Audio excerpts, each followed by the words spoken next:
Genesis, Kabanata 2. Nilikha nga ng Diyos ang langit at ang lupa, at ang lahat ng bagay na naroroon.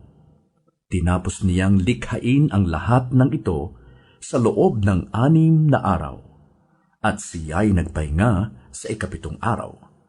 Pinagpala niya ang 7 araw at itinuring itong banal, sapagkat sa araw na ito siya nagpahinga matapos likhain ang lahat.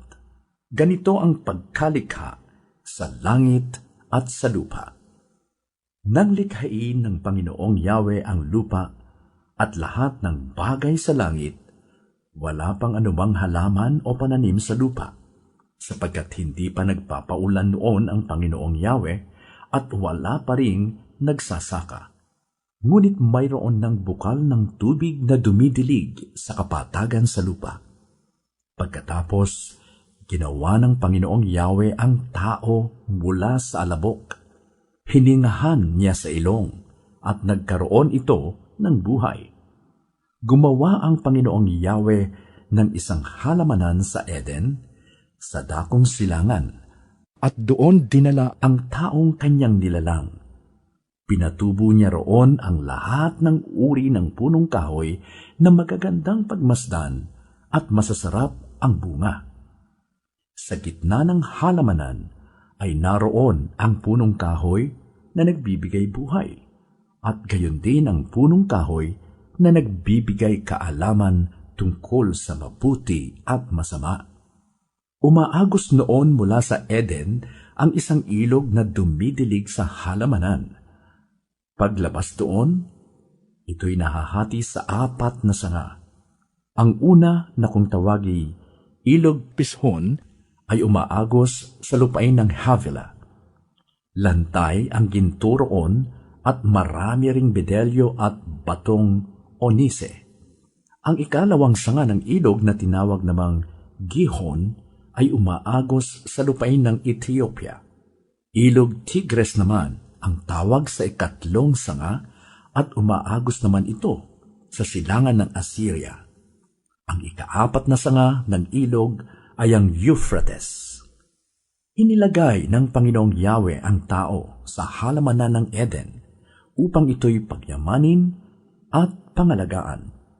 Sinabi niya sa tao, "Makakain mo ang alinmang bungang kahoy sa halamanan, maliban sa bunga ng punong kahoy na nagbibigay ng kaalaman tungkol sa mabuti at masama.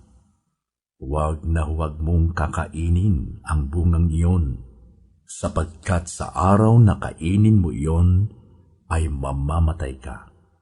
Matapos gawin ang lahat ng ito, sinabi ng Panginoong Yahweh, "Hindi mabuti na mag-isa ang tao. Bibigyan ko siya ng isang angkop na makakasama at makakatulong." Kaya mula sa lupa ay lumikha ang Panginoong Yahweh ng mga hayop sa parang at mga ibon sa himpapawid. Adam lay with his wife Eve to guard the way to the tree of life. Adam lay with his wife Eve, and she became pregnant and gave birth to Cain. She said, "With the help of the Lord, I have brought forth a man." Later she gave birth to his brother Abel. Now Abel kept flocks, and Cain worked the soil. In the course of time, Cain brought some of the fruits of the soil as an offering to the Lord. But Abel brought fat portions from some of the firstborn of his flock.